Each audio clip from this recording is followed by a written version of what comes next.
and Spinley behind, and then Nick Jones and Malachi Windsor. Let's get this show on the road. Here we go for the final race of the weekend for Formula V. Keep an eye out for Clifford as he tries to make his way through the field. He's already picked a couple of spots up already, and at the front of the field it is side by side between the number 1, the reigning State Series champion in Ash Quiddington, and Andre Curran in the number 32. Curran, for the third time in as many races, he concedes the first spot on the road to the number 1, and they head into the opening sequence of corners.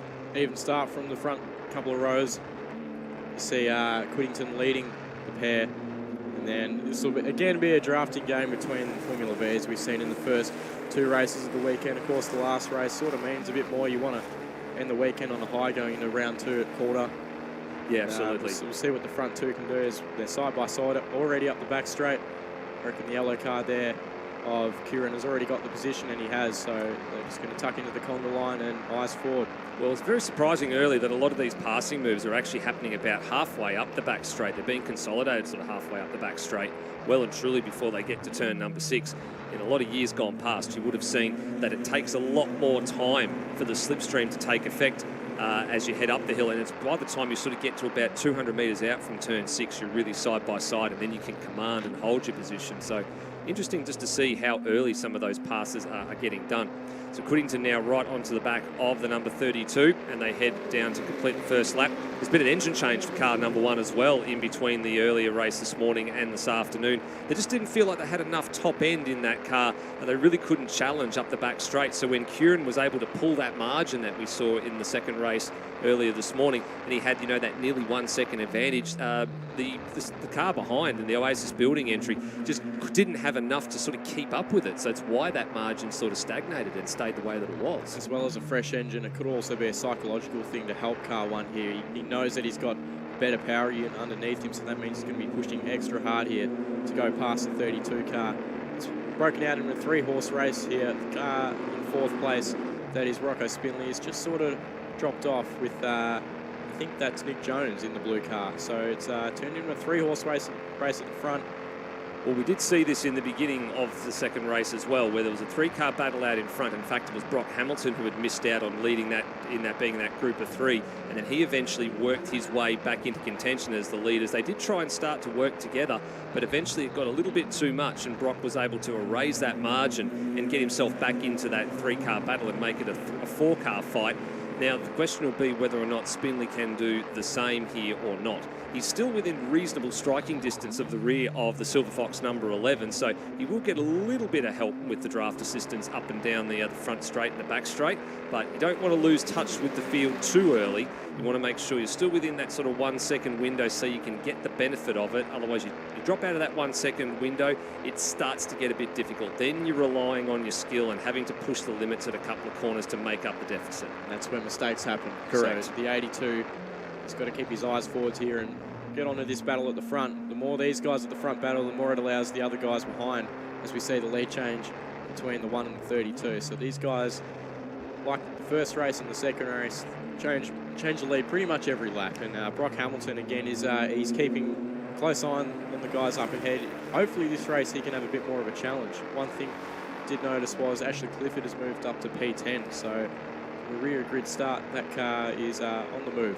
And I think he's actually not too far off the next group of cars coming round turn 5 now. Actually, he's right on the tail there. I think that's of Shane Purvis. How good's that yellow nose cone? We can see him charging through. Well, it's very obvious now, isn't it? So, yeah, he's tacked onto the back of the second group on the screen here. So that's Purvis, Kelly, and Darren Power. So he's making his way through. This is a very nice drive so far from Clifford. He's picked up 7 spots so far after starting in 18th. The only car that didn't start this race was Matthew Basso, the number 74 out of the Acura stable. That was the car we saw very late in the race just go off on the final lap. Clouded that curb, that really nasty curb at turn 8, and that fed him into the fence at Dandenong Road. He was actually a late call-up for Jeffrey Phillips, who was meant to be in that car, but unfortunately became unwell with about 2 days to go.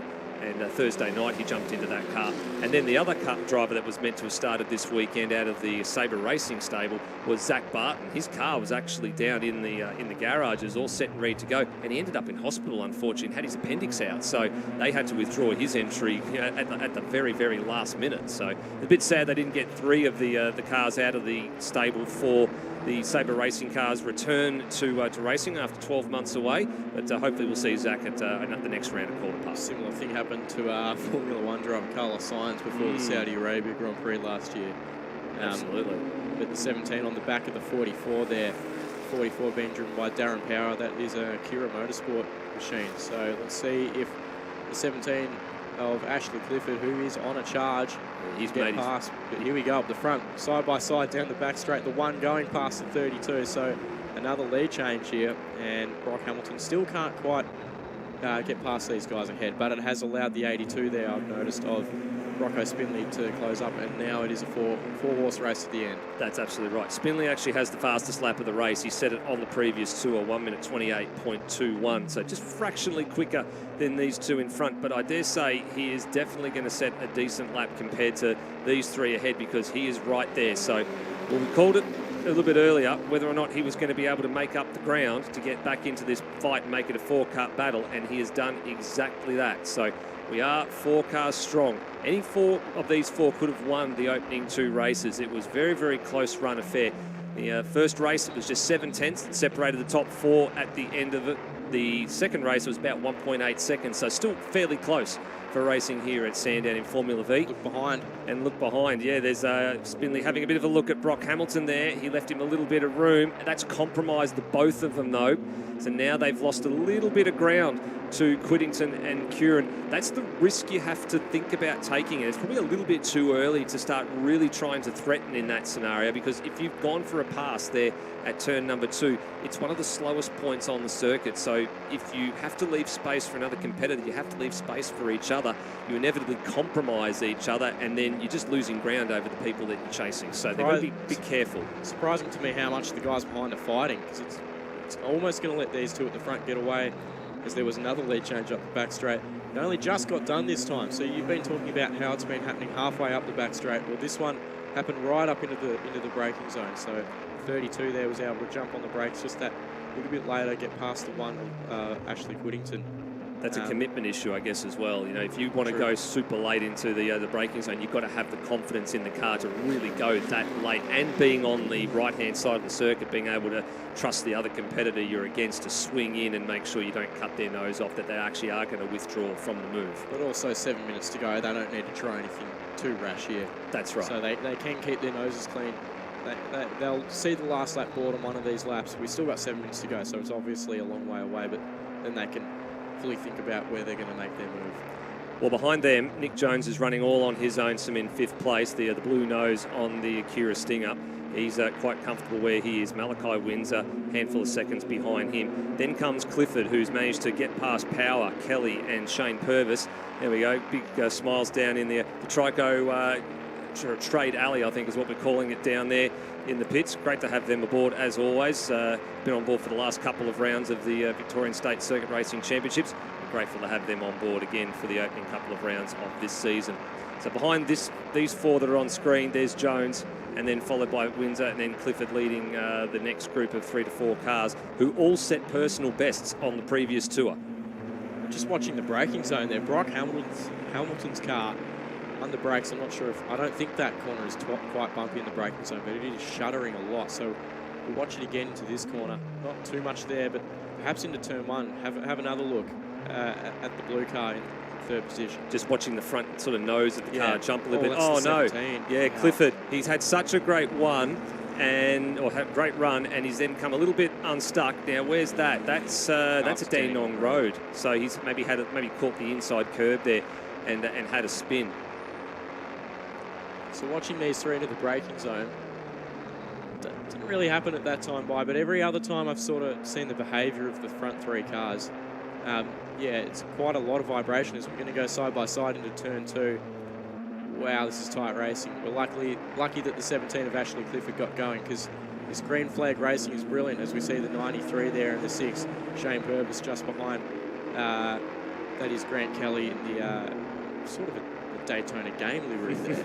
It is the ex-Dylan Thomas Stinger, and Steve Butcher, who's watching on, I've just had to exchange some text messages with him.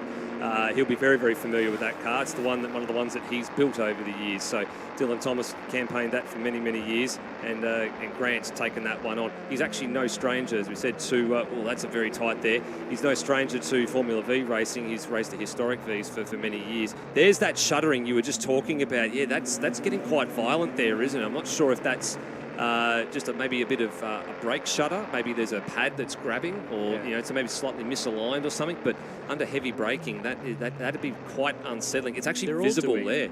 It's more visible on Hamilton's car than any of the others. So that's a little bit concerning. If I was in the cockpit of that car, I'd be very concerned. Well, because it upsets his braking rhythm into the corner, and it can lead to a locked brake. And you have to compensate earlier as well. If you know that the car's behaving that way, let's say you're braking at the 100-metre board before a corner, you've got to back your braking marker off a little bit because you don't know how the car's going to react. I mean, he's pushing the limits here. He's looking for a move around the outside at turn number 1. He's got it done. And Kieran had to concede not only first, but he had to concede second as well. Whatever's going on here with the 11 car, it's clearly working for him because he's hit the lead for the first time this weekend. So Brock's done a great job this race.